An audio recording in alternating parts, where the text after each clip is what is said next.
सृष्टि बचपन से ही दिखने में सुंदर नहीं थी, लेकिन अमीर बाप की बेटी सृष्टि पर उसकी माँ जान छिड़कती।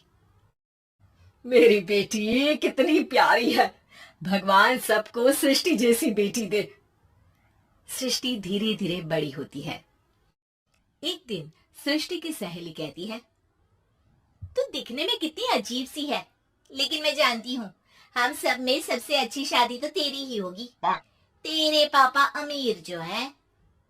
और बता नहीं सकते यार, दहेज तो हर कोई देता है, ये क्या ज्यादा ले जाएगी अपने पति के लिए?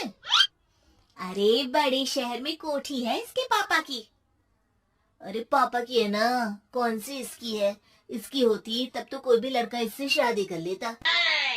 अरे पापा की मतलब पापा की है तो मेरी ही है ना? किसने कहा? अब तेरी तो तब होगी ना जब तेरा भाई ना हो। वैसे भी शादी के बाद सारी प्रॉपर्टी भाई के नाम होती है।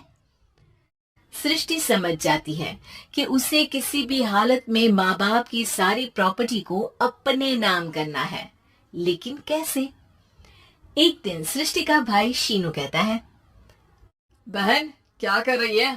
तुझसे एक बात करनी है। अरे हाँ हाँ करना, मैं तो तेरी बहन हूँ। बहन मेरी लाइफ में ना एक लड़की है, बहुत अच्छी है। मैं सोच रहा हूँ माँ और पापा से बात करूँ शादी के लिए। सृष्टि को समझ में आ जाता है कि भाई की शादी होते ही भाभी उसे एक दिन भी घर में बर्दाश्त नहीं करेगी। क्या बात है भाई, बताना कौन है वो? यार वो बहुत अच्छी लड़की है, पढ़ी लिखी है, मेरे साथ जॉब भी करती है। बस एक प्रॉब्लम है। प्रॉब्लम? क्या प्रॉब्लम है भाई? यार वो शादीशुदा है, लेकिन उसके पति ने उसे सिर्फ इसलिए छोड़ दिया क्योंकि उसके माँ बाप दहेज नहीं दे पाए। सृष्टि ये सुनकर न जाने क्यों खुश हो जाती है। अरे भाई तो क्या हुआ, लड़की तुझे तो पसंद है ना? शीनू को लगता है कि बहन उसे समझ रही है। वो इस बात से अनजान होता है कि उसकी बहन की मंशा पूरा घर हड़पने की है। सृष्टि अपनी माँ से कहती है, मम्मी मुझे तो बहुत चिंता है, पता है शीनू क्या कर रहा है? अरे क्या कर रहा है, वो तो काम पर जाता है और वापस घर आता है। नहीं ना माँ, वो यही तो नहीं कर रहा, बाकी सब कर रहा है। आपको पता है उससे प्यार है, और वो भी एक शादीशुदा लड़की से। हैं? ये क्या हो गया? मैं सोसाइटी में क्या मुंह दिखाऊंगी?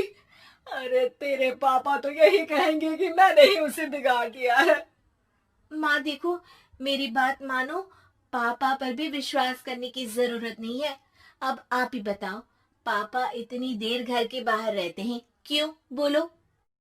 अरे बेटा वो तो नौकरी करते हैं ना। तू बहुत भोली है माँ। पापा का ऑफिस तो 7 बजे खत्म हो जाता है, लेकिन देखो कितनी देर से आते हैं। अरे नहीं नहीं बेटा, ऐसी कोई बात नहीं है। सृष्टि माँ को एक औरत से बात करते पिता की फोटो दिखाती है। देखो माँ कैसे हैं पापा, मैं ना कहती थी कि पापा सही नहीं है। मैं तेरे पापा से बात करूंगी, दे फोटो मुझे। ओ माँ, वो तो डिलीट हो गई।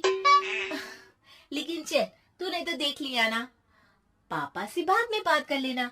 और हाँ, मेरा नाम बिल्कुल मत लेना, हाँ माँ? अब क्या था, सृष्टि के माँ और पिता के बीच झगड़ा होना शुरू हो जाता है।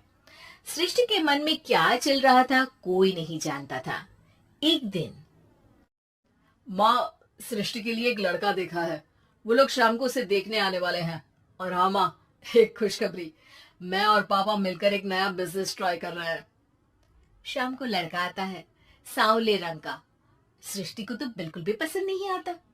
लड़की की माँ कहती है, लड़की का चेहरा तो कोई खास नहीं, लेकिन अगर मेरे बेटे को आप लोग सेटल कर दें तो मैं उसकी शादी आपकी बेटी से करवा दूं। सृष्टि को लड़का बिल्कुल पसंद नहीं था। उसे भाई पर गुस्सा आ जाता है। लड़के वालों के जाने के बाद कहती है, माँ देखा शीनू मेरे लिए कैसा लड़का लेकर आया, न दिखाने लायक न सुनने लायक, सेटल भी नहीं, वो भी हम करें। अरे माँ मैं जानती हूँ ये मेरी शादी किसी भी घर में क्यों करवाना चाहता है? अरे कैसी बात कर रही है बहन, तूने तो देखा ना, लड़के को मैंने ही मना कर दिया तुझसे शादी के लिए।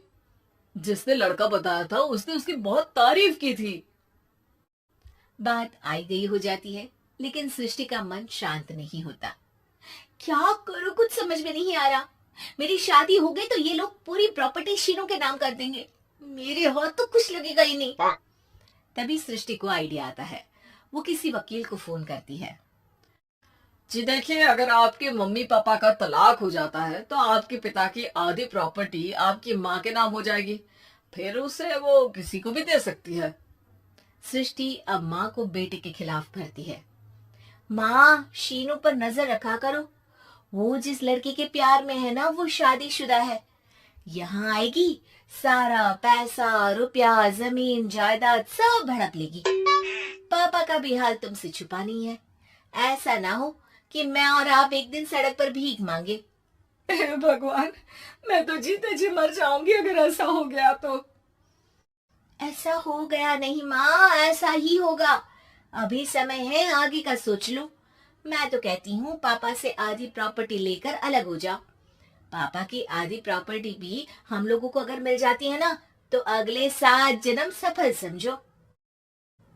बेचारी माँ बेटी के कहने पर पति से तलाक लेकर अलग हो जाती है। सृष्टि अब पैसों से गाड़ी और अपने दूसरे महंगे शौक पूरे करने लगी। उसके दोस्त भी उसके पैसे इस्तेमाल करते। सृष्टि, कल तुम कहाँ थी? मैं सारा दिन घर पर अकेली थी। तो मैं क्या करूं? मैंने ठेका तो नहीं लिया है ना तुम्हें संभालने का। माँ को सृष्टि से ये उम्मीद नहीं थी। वो बैठकर रोने लगती है।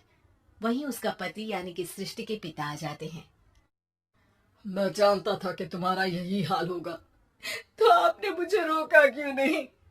मैं रोकता तो तुम रुकती क्या? सृष्टि के कहने पर तुमने मुझ पर, अपने बेटे पर शक किया, लेकिन तुम ये भूल गई कि कैसे हम दोनों ने मिलकर जीवन में इतना सब खड़ा किया। माँ पति के गले लग जाती है। मुझे माफ कर दीजिए, मैंने आपकी कमाई का एक बड़ा हिस्सा गवा दिया। कोई बात नहीं, तुम साथ हो तो मैं ऐसी 7 प्रॉपर्टी खड़ी कर दूंगा। तभी वहां सृष्टि आ जाती है रोते हुए। माँ, मयंक ने मुझे छोड़ दिया। वो बोल रहा था जब तक मेरे पास पैसे थे तब तक ही वो मेरे साथ था। पापा, माँ, मुझे माफ कर दीजिए।